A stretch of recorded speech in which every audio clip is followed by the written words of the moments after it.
अस्सलाम वालेकुम नाज़रीन, मैं मोहम्मद असलम हुसैन सियासत की खबरों में आप सबका इस्तकबाल करता हूँ। आज 1 अगस्त 2023 इस्लामी तारीख के हिसाब से 13 मुहर्रम 1445 हिजरी है। पेश है आज की कुछ अहम खबरें। एक अहलकार ने बताया कि हिंदुस्तानी खलाई तहकीकाती तंजीम एसरो ने आज मंगल को चांद पर खलाई जहाज चंद्रयान 3 को कामयाबी के साथ ट्रांसलोनार मदार में दाखिल कर दिया है।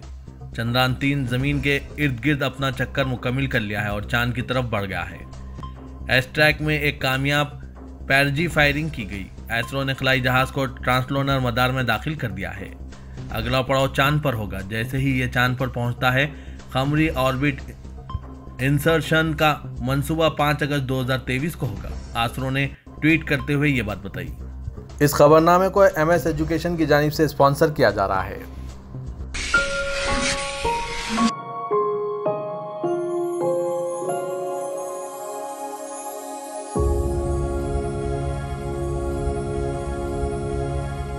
Please click the following link in description for more details. Congress के साबिक सदर राहुल गांधी आज मंगल की सुबह जो सब्जियों की बढ़ती हुई कीमतों के तनाजुर में आज़ादपुर मंडी पहुंचे। आज़ादपुर मंडी एशिया की सबसे बड़ी सब्जियों की थोक मंडियों में से एक है। जराये ने बताया कि वो सुबह 4 बजे के करीब शुमाली दिल्ली की आज़ादपुर मंडी पहुंचे और बाजार में सब्जी फरोशों से बात की। इनका आज़ादपुर मंडी का दौरा सब्जियों की बढ़ती हुई कीमतों के पस मंजर में देखा जा रहा है। सब्जियों की कई अक़साम 100 रुपये फी किलोग्राम से ज़्यादा फरोख्त हो रही है। यहाँ तक कि कौमी दारकूमत दिल्ली के कई इलाकों में टमाटर 200 रुपये फी किलो से ज़्यादा फरोख्त हो रहे हैं। उत्तर प्रदेश के वज़ीर आला योगी आदित्यनाथ ने भी ज्ञानवापी मस्जिद के तनाज़े में कूद पड़े हैं। मस्जिद के ताल्लुक से इनके बयान ने मुल्क और रियासत के सियासी दर्जे हरारत में इजाफा कर दिया है। योगी आदित्यनाथ ने ज्ञानवापी मस्जिद को मस्जिद कहने पर ही एतराज़ करते हुए मुसलमानों को सलाह दी कि वो तारीखी गलती को तस्लीम करते हुए इसे हिंदुओं को लौटा दें। योगी ने मस्जिद में त्रिशूल, दीवारों पर हिंदुओं के मजहबी अलामात और शिवलिंग होने का दावा भी किया। ऐसे वक्त में जबकि मामला कोर्ट में ज़ेर समाअत है, वज़ीर आला के इस बयान पर अपोजिशन जमातों के साथ ही मिली लीडरों में शदीद रद्दअमल का इजहार किया है। कांग्रेस ने तो इनके खिलाफ कार्रवाई की भी मांग की है। अपोजिशन जमातों और मिली रहनुमाओं का कहना है कि मामला अदालत में ज़ेर बहस होने के बावजूद इस तरह का बयान आइन की रूह के मुनाफी है। वज़ीर आला के बयान पर समाजवादी पार्टी, कांग्रेस, RLD और मजलिस इत्तेहादुल मुस्लिमीन समेत कई जमातों ने इसे अदालती कार्रवाई में सरकारी मुदाखलत से भी ताबीर किया है। उत्तर प्रदेश के वज़ीर आला योगी आदित्यनाथ ने एक न्यूज़ एजेंसी को इंटरव्यू देते हुए बनारस के ज्ञानवापी मस्जिद पर तबसरा करते हुए कहा था कि ज्ञानवापी मस्जिद को मस्जिद कहना ही तनाज़े का सबब है। इनके मुताबिक मस्जिद के अंदर त्रिशूल और ज्योतिर्लिंग का क्या काम और वहां की दीवारों पर देवी देवताओं की तस्वीरें मंदिर होने की गवाही दे रही है। योगी आदित्यनाथ ने मजीद कहा कि मुस्लिम समाज को तारीखी गलती को दुरुस्त करना चाहिए और यह तजवीज़ मुस्लिम कम्युनिटी की तरफ से आनी चाहिए।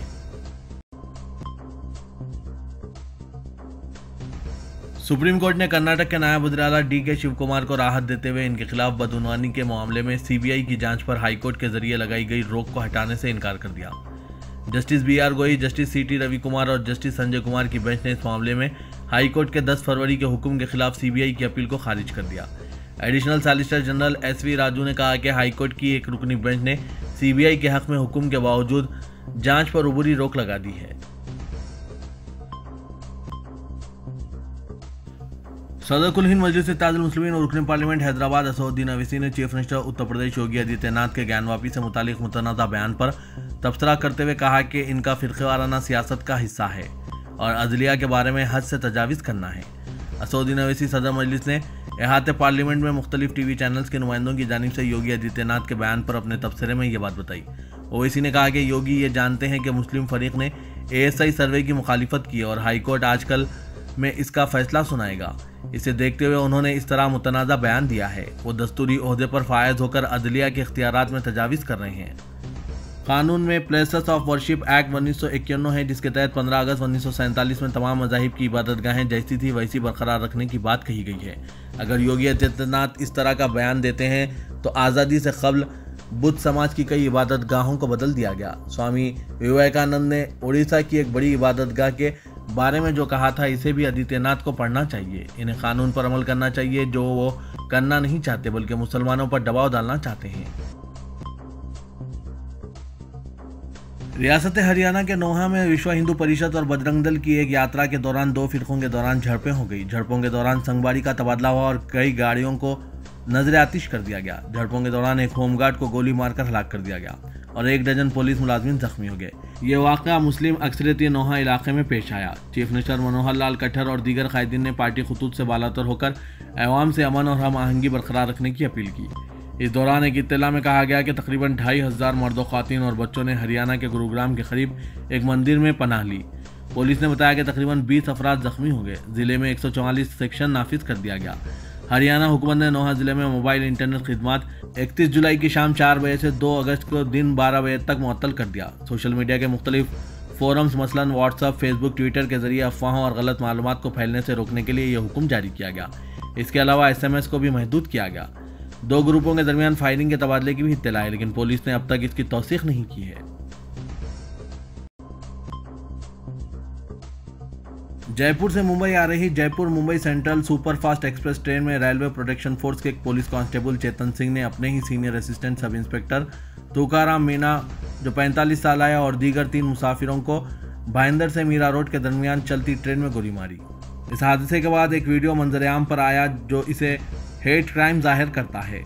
ये कहा जा रहा है कि मुलजिम चेतन सिंह जहनी तनाव का शिकार था और गुजरात से मुंबई तबादले की वजह से इसकी जहनी हालत ठीक नहीं थी।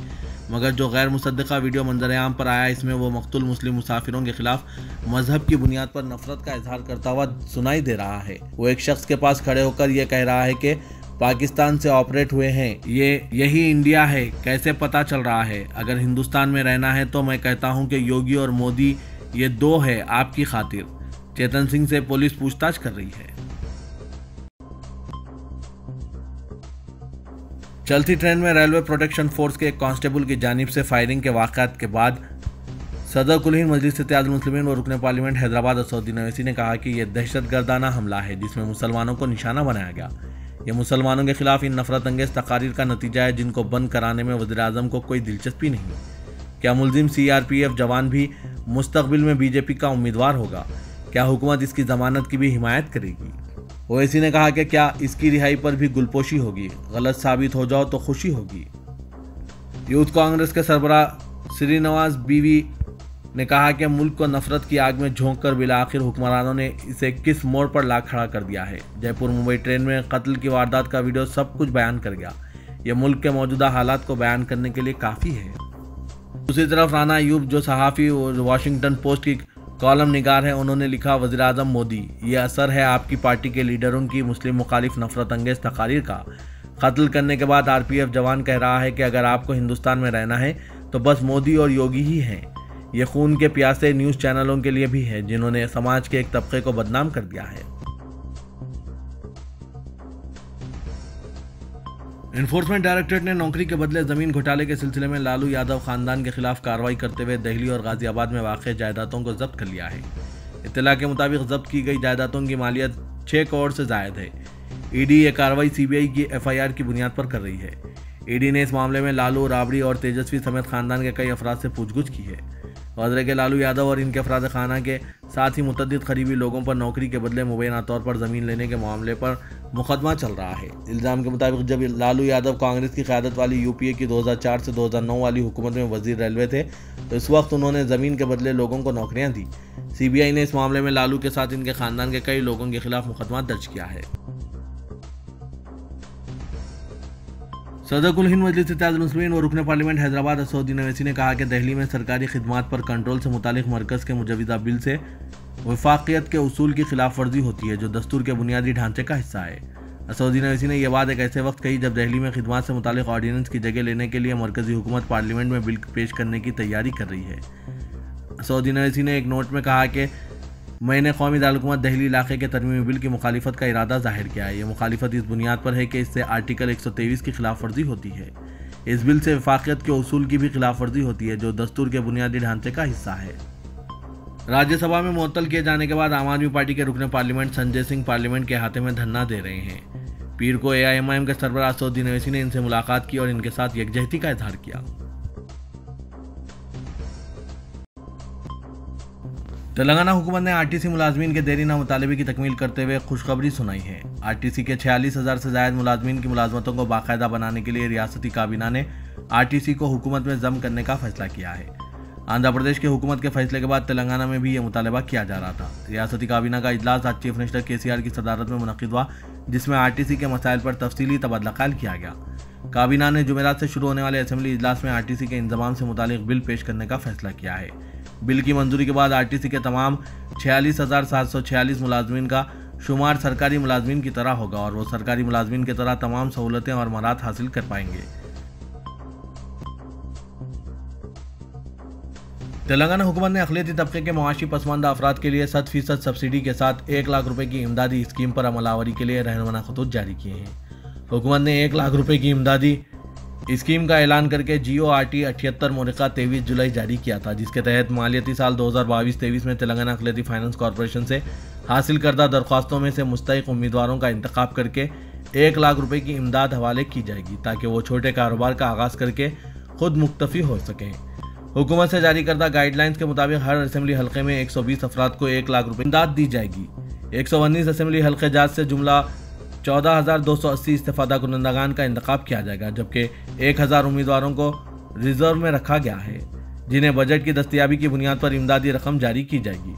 रियासत भर में 14,280 उम्मीदवारों को इमदादी रकम की इजराई के लिए 142 करोड़ 80 लाख रुपए बजट की जरूरत है। हुकूमत ने अक़लियती को फाइनेंस कॉरपोरेशन को सब्सिडी स्कीम के लिए 56 करोड़ मंजूर किए हैं। बजट मंजूरी के बगैर 14,000 से ज्यादा उम्मीदवारों को 1 लाख रुपए की इजराई मुमकिन नहीं है। गाइडलाइंस में वाज़ेह किया गया है कि 2022-23 में दरख्वास्तें दाखिल करने वालों में से अहल उम्मीदवारों का इंतखाब किया जाएगा। 2.5 लाख से ज्यादा उम्मीदवारों ने सब्सिडी लोन के लिए दरख्वास्तें दाखिल की है। स्कीम पर अमल के बाद भी 2,30,000 उम्मीदवार इमदादी रकम से महरूम रहेंगे। हुकूमत के गाइडलाइंस के मुताबिक स्कीम पर अमलावरी के लिए अक़लियती फाइनेंस कॉरपोरेशन के रोल को अमलन सिफर कर दिया गया है और कॉरपोरेशन का काम सिर्फ रुक़ूमात जारी करना है, जबकि इस्तेफादा कुनंदगान का इंतखाब मुतालिका रुकन असेंबली करेंगे और जिला कलेक्टर की ज़ेर सदारत स्क्रीनिंग व सिलेक्शन कमेटी फहरिस्त को मंजूरी देगी। तेलंगाना काबीना ने गवर्नर कोटे के तहत कानून साज काउंसिल की 2 नशिस्तों के लिए उम्मीदवारों के नामों को मंजूरी दे दी है। वजीर इंफॉर्मेशन टेक्नोलॉजी KT रामाराव ने बताया कि ST तबके से ताल्लुक़ रखने वाले साबिक़ वजीर K सत्यानारायणा और हैदराबाद से ताल्लुक़ रखने वाले पसमानदा तबक़ात के क़ायद डॉक्टर D श्रवण के नामों को मंजूरी दी गई है। उन्होंने उम्मीद जाहिर की कि गवर्नर दोनों नामों की मंजूरी देते हुए कानून साज काउंसिल के अरकान के तौर पर नामजद करेंगे। वाज़ेह कि ये दोनों नशिस्तों के लिए पार्टी में कई कायदीन ने अपने दावेदारी पेश की थी। गवर्नर कोटे के तहत फारूक हुसैन और D राजेश्वर राव की मियाद 27 मई को खत्म हो गई और दोनों कायदीन ने दोबारा नामजदगी के लिए मसाई की थी। दिलचस्प बात यह है कि दोनों का ताल्लुक मुस्लिम और ईसाई तबके से है, लेकिन काबीना ने नए नामों की सिफारिश के वक्त मुस्लिम अक़लियत को नुमाइंदगी को नज़रअंदाज कर दिया। BRS के कई अक़लियती कायदीन कानून साज काउंसिल की नशिस्त के लिए दौड़ धूप कर रहे थे, लेकिन इन्हें मायूसी हुई है। आने वाले असेंबली इंतखाबात के इनेकाद से मुतालिक आज साइबराबाद पुलिस कमिश्नरेट में पुलिस और रेवेन्यू के अहदेदारों का एक जायजा इजलास मुनक्किद हुआ। इस इजलास से खिताब करते हुए Cyberabad commissioner police Stephen Ravindra ने कहा कि असेंबली इंतखाबात के इनेकाद के लिए पुलिस और रेवेन्यू का अमला मुकम्मल तौर पर तैयार रहें। इंतखाबात के मौके पर चेक पोस्ट कायम किए जाएँ और इंतखाबी अमले को तैयार रखा जाए। हसास मुकामात पर इंतखाबी अमल को एक मनसूबे के तहत अंजाम दिया जाए। इंतखाबात के दौरान इलेक्शन कमीशन पर शुकूक व शुबात पैदा करते हुए सोशल मीडिया पर आने वाली गलत प्रोपेगेंडा को रोका जाए। इसके लिए सोशल मीडिया टीमों का तकर्रुर किया जाए। कमिश्नर पुलिस ने मजीद कहा कि इंतखाबात के पेश नज़र साइबराबाद कमिश्नरेट में भी मुख्तलिफ अहदेदारों और मुलाजमीन के तबादले हो रहे हैं। महकमा पुलिस में बरसर खिदमत 20 डिप्टी सुपरिटेंडेंट पुलिस के तबादले कर दिए गए हैं। Director general police Anjani Kumar ने आज रात तबादलों के अहकाम जारी किए। A रघु को deputy superintendent police TS cyber security bureau, Srinivas Rao को deputy superintendent police vigilance and enforcement, A Krishnaiah को deputy superintendent police TS cyber security bureau, P Prashant Reddy को ACP चवडल्ला साइबराबाद, S प्रभाकर को deputy superintendent police DG control room मुकर्रर किया गया है। NNSV वेंकटेश्वर राव को असिस्टेंट कमिश्नर पुलिस मीरचौक मुकर्रर किया गया है। तेलंगाना में इख्तिदार का ख्वाब देखने वाली बीजेपी को एक के बाद एक झटके लग रहे हैं। बंडी संजय को सदारत से हटाने और मरकजी वजीर जी किशन रेड्डी को तेलंगाना बीजेपी का सदर बनाने के बावजूद बीजेपी में नाराजगियां और इख्तिलाफात खत्म होने का नाम नहीं ले रही है। सबसे ज्यादा जिला निजामाबाद में बीजेपी अपना मुकाम खो रही है। मुकामी बीजेपी के कायदीन बीजेपी के रुकन पार्लियामेंट D अरविंद के खिलाफ मुसलसिल एहतजाज कर रहे हैं। दूसरी जानिब बीजेपी के कई कायदीन बीजेपी में अपना मुस्तकबिल के लिए फिक्रमंद है और पार्टी तब्दील करने पर संजीदगी से गौर कर रहे हैं। हिंदुस्तान में टमाटर आज रेड गोल्ड के नाम से मशहूर हो चुका है, क्योंकि गरीब और मुतवस्सित तबकात के दस्तर से बाहर है। मुल्क भर में एक वक्त वो था जब प्याज की आसमान को छूती कीमतों ने गरीब और मुतवस्सित तबकात की आंखों में आंसू पैदा कर दिए थे, लेकिन आज टमाटर का हुसूल मुश्किल तरीन मसला बन चुका है। हैदराबाद में हालिया अरसे तक भी टमाटर की कीमत इस कदर घट चुकी थी कि किसान मायूस होकर अपना माल मार्केट में फेंक कर वापस हो रहे थे, लेकिन आज वही किसान रातों रात करोड़पति बन रहे हैं। दही इलाकों में अगरचे टमाटर की कीमत किसी कदर कम है, लेकिन शहरी इलाकों में टमाटर की कीमत पेट्रोल और चिकन से ज़्यादा हो चुकी है। पेट्रोल हैदराबाद में फी लीटर 109 रुपये 66 पैसे में फ़रोख्त किया जा रहा है, जबकि टमाटर फी किलो 200 रुपये हो चुका है। कीमत में इजाफे का फ़ायदा उठाते हुए रिटेल ताजिर और दरमियानी अफराद ने रैतू बाज़ारों को टमाटर से खाली कर दिया है। इदारे सियासत के ज़ेर एहतमाम महबूब हुसैन जिगर कैरियर गाइडेंस सेंटर वाक़ अहाते दफ्तर सियासत हैबिट्स में तालीम याफ्ता बेरोज़गार नौजवानों को ज़ामिन रोज़गार कोर्सेज की तरबियत दी जा रही है।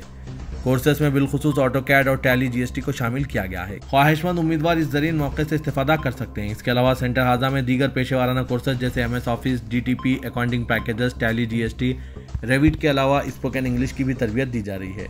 सर्टिफिकेट हुकूमत की जानिब से जारी किए जाएंगे। इदारे सियासत से हर माह कई तलबा और तालिबात तरबियत हासिल करके मुल्क व बैरून मुल्क माकूल मुशायरों पर बरसर रोज़गार हैं। मज़ीद तफसीलात के लिए इदारे सियासत से रास या इन फ़ोन नंबरात पर रब्त पैदा कर सकते हैं। फ़ोन नंबर है 9652813994, 9393876978।